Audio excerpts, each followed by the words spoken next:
Africa মহাদেশের সবচেয়ে সুন্দর আর উন্নয়নশীল দেশ মরক্কো। আর আজকে আপনাদেরকে জানাবো মরক্কো দেশের 100 টাকায় দক্ষিণ এশিয়ার দেশগুলোর কত টাকা হয় তা সম্পর্কেই। তাহলে চলুন জেনে নেওয়া যাক।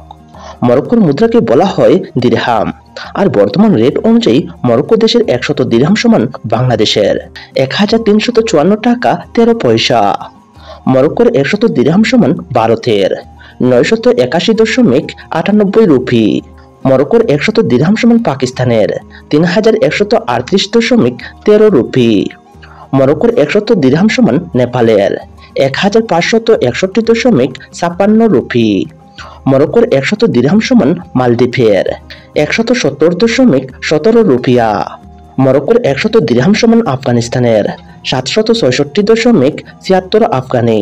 মরক্কোর 100 দিরহাম সমান শ্রীলঙ্কার 3347.33 রুপি। সুপ্রিয় বন্ধুরা, আজকে আমরা জেনে গেলাম মরক্কো দেশের 100 দিরহাম সমান দক্ষিণ এশিয়ার দেশগুলোর কত টাকা হয় তার সম্পর্কে। সুপ্রিয় বন্ধুরা, আপনারা যদি প্রতিনিয়ত ব্যাংকের রেট অনুযায়ী বিশ্বের বিভিন্ন দেশের টাকার আপডেট রেট সম্পর্কে জানতে চান, তাহলে অবশ্যই আমার এই চ্যানেলটি সাবস্ক্রাইব করে রাখবেন।